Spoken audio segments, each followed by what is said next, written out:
Smart FM. Smart Career. Halo Smart Listeners, jumpa lagi bersama dengan saya William Darmawan. Kali ini dalam podcast Smart Career. Salah satu profesi yang menjanjikan adalah menjadi pendongeng. Wah, kira-kira seperti apa sih? Dan bagaimana profesi mendongeng ini? Apakah sebegitu menjanjikannya? Dan proses untuk berkarirnya kira-kira seperti apa? Nah, pada kesempatan kali ini telah hadir di studio Smart FM ada penutur cerita, pendongeng, dan penulis cerita anak. Ada Muhammad Aryo Farid Zidni Eshum atau Kak Ayo. Halo Kak Ayo. Halo Kak Gimana Willy. kabarnya? Baik, senang banget bisa reunian di sini. Oke. Udah berapa tahun berprofesi sebagai seorang pendongeng? Waduh, Sejak kalau lahir? mulai itu enggak dong. 99, 99. 1999. Wow. Sudah mulai mendongeng ya, tapi itu belum jadi profesi sebenarnya, tapi sudah kegiatan buat publik itu di situ. Oke, Kak Ayo, mungkin setelah podcast ini banyak juga yang tertarik untuk menjadi seorang pendongeng. Nah, kalau Kak Ayo sendiri, itu sudah berapa tahun menjadi pendongeng? 1999. Coba, Wow. berapa tuh ya? 20-an lebih ya. Tapi Lebih itu 20 itu belum tahun jadi lebih. profesi ya. Itu sudah mulai mendongeng ke publik, ke orang banyak gitu. Tapi memang waktu itu diawali dengan social activity. Itu mendongeng di beberapa tempat lah gitu. Sampai sekarang. Oke, nah Kak Ayo, kan setiap orang tuh bisa bercerita ya, punya kemampuan bercerita. Betul. Baik itu bersama temannya atau mungkin keluarganya gitu. Apa sih yang membedakan bercerita dengan berdongeng gitu atau mendongeng? Sebenarnya sama, tapi pilihannya memang mau dilakukan secara profesional dalam profesi ikatannya, atau ya udah dilakukan voluntary atau sebatas di lingkungan keluarga atau di lingkungan pertemanan gitu aja gitu. Meskipun nggak aja ya, itu juga kadang mesti persiapan dan lain-lain gitu. Kata bercerita itu banyak yang akhirnya mengubahnya dengan kata mendongeng sebenarnya, untuk terdengar lebih menyenangkan buat anak. Tapi sebenarnya intinya sama. Dia adalah kegiatan bertutur secara lisan juga, kegiatan bercerita juga gitu. Karena kan sebenarnya mendongeng itu ya, kalau mendongeng kata dasarnya tuh dari dongeng gitu, cerita yang tidak benar-benar terjadi, cerita bohongan gitu. Tapi kalau buat anak-anak itu terdengar seru aja, Real malah di pikiran mereka. Jadi kayak wah dongeng gitu loh. Dan itu yang akhirnya membuat mendongeng jadi ya semua kegiatan bercerita, meskipun cerita bukan cuma dongeng. Nah, yang tertarik untuk mendongeng itu sekarang lagi banyak banget memang. Lagi banyak, serius? Lagi banyak banget. Jadi bahkan ada teman-teman yang bikin sekolah cerita Indonesia gitu, imajinatori, terus itu yang nanya itu banyak banget. Oh, bisa nggak ini, bisa nggak begini, gimana caranya gini gitu. Yang dibutuhkan itu tentu adalah kemauan dulu sih. Sebatas mana mau jadi seorang storytellernya gitu. Mau seprofesional apa nih gitu, karena tuntutannya pasti akan sejalan dengan goals-nya itu. Dia harus banyak baca, nomor satu. Jadi banyak baca cerita itu akan berguna banget, karena itu akan membantu dia punya database cerita.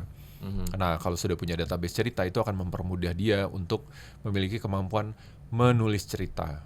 Jadi pendongeng yang baik dia harus bisa menulis cerita. Minimal dia menuliskan ulang cerita untuk dia bawakan sendiri. Gitu, karena terkadang nggak semua akan cocok menceritakan ulang cerita-cerita yang ditulis sama orang lain gitu. Gitu. Jadi meskipun dia baca dari buku nih, cerita itu ketika didongengkan itu nggak boleh dihafal. Jadi dia harus bisa membawakan ulang sesuai dengan kita. Kalau misalnya bercerita itu seperti apa, kemampuan komunikasi kita itu gimana, cocoknya tuh mulai dari mana nih gitu. Nah, itu setiap orang pun punya skill komunikasi yang beda-beda kan. Nah, jadi yang ketiga dia harus mengenali dirinya sendiri juga, kemampuan komunikasinya itu seperti apa.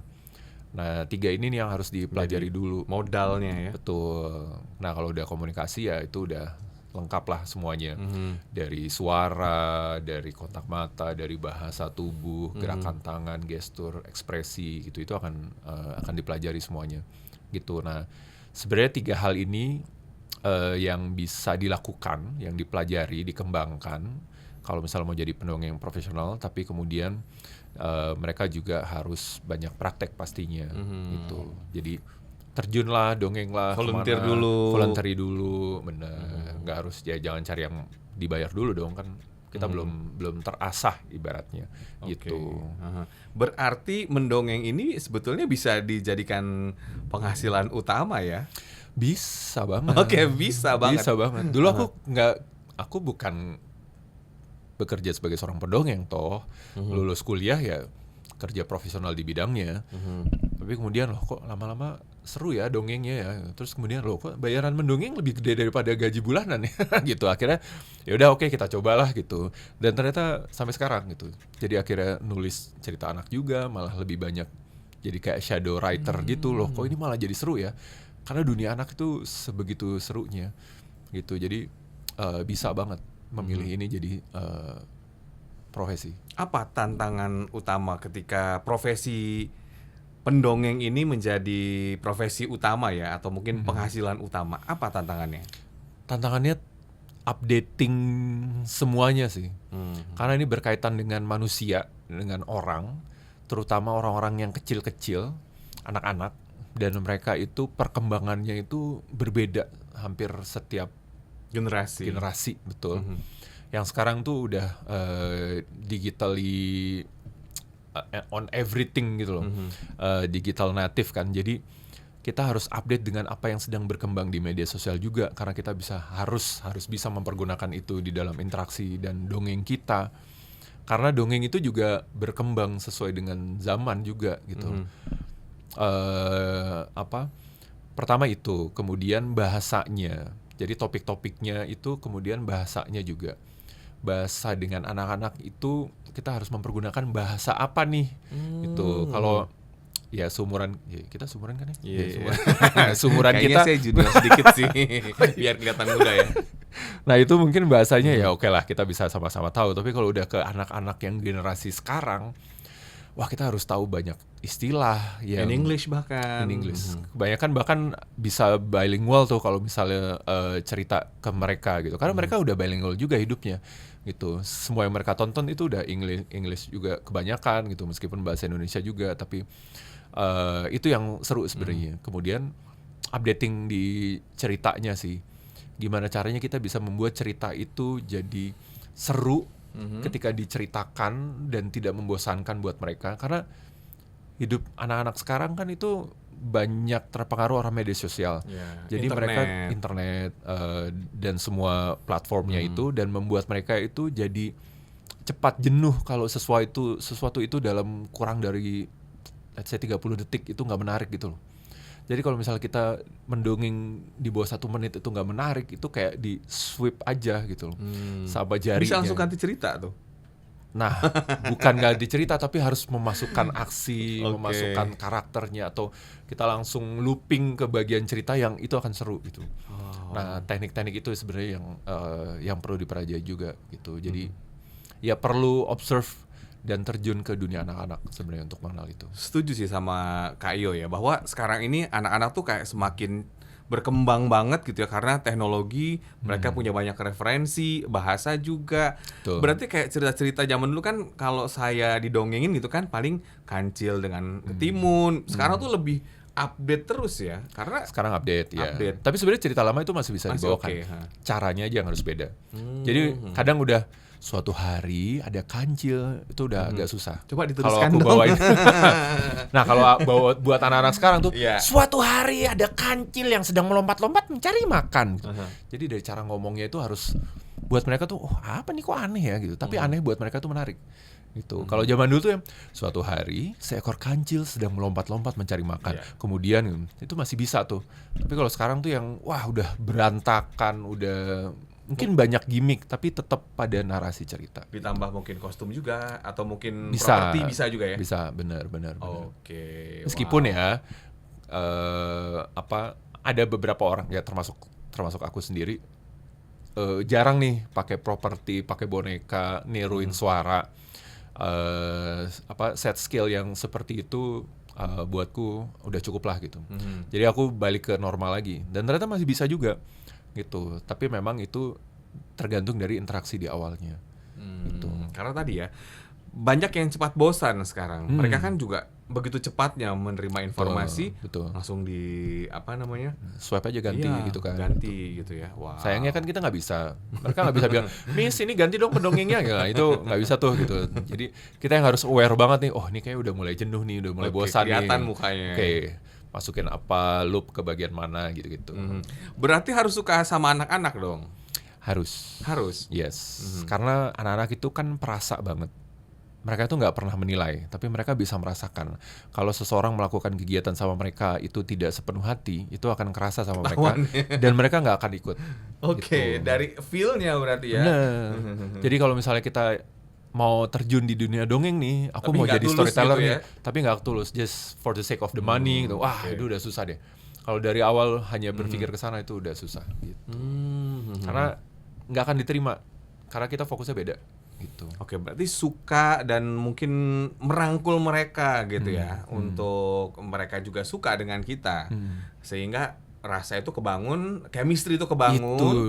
akhirnya cerita itu bisa ditangkap oleh Bisa, mereka. bener. Gitu. Jadi kalau misalnya fake gitu ya, Ya. di panggung itu nggak bisa ya. Nggak bisa. Anak-anak tuh nggak asik. Mereka bisa loh ngomong itu di awal. Oh, oke. Dan pernah aku ngelihat ada storyteller yang digituin. Nggak asik nih. Lebih kejam ya. Pergi ternyata ya. langsung. Bener, karena mereka jujur. Mereka Oke. tuh nggak pernah menilai. Mereka nggak akan menilai, oh aku kalau kasih respon kayak gini nanti aku dianggap tidak sopan. Mereka tidak akan melakukan itu. Tapi mereka akan langsung bilang, aku nggak suka, aku ganti yang lain gitu. Pergi aja udah gitu. Dan itu bukan karena pilihan ceritanya, bukan karena penampilannya, tapi hanya karena dia sebenarnya tidak sepenuh hati melakukannya. Gitu. Oke. Dia sebenarnya agak setengah hati untuk di dunia anak itu. Gitu. Jadi ya aku cuma mau cari uang aja gitu. Yang itu akan kerasa banget sama anak-anak gitu. Oh, wow. Terus gimana kalau udah gitu, Kak?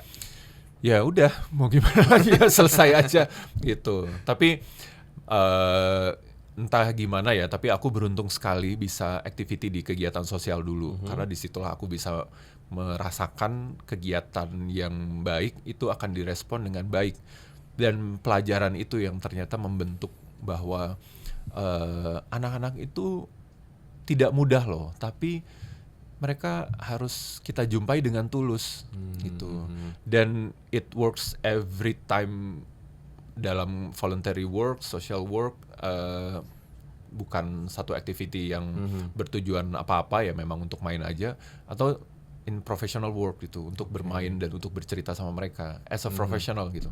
Dan semua bidang itu butuh itu. Oke. Harus hadir sepenuh hati sama mereka gitu. Terakhir, singkat saja, berarti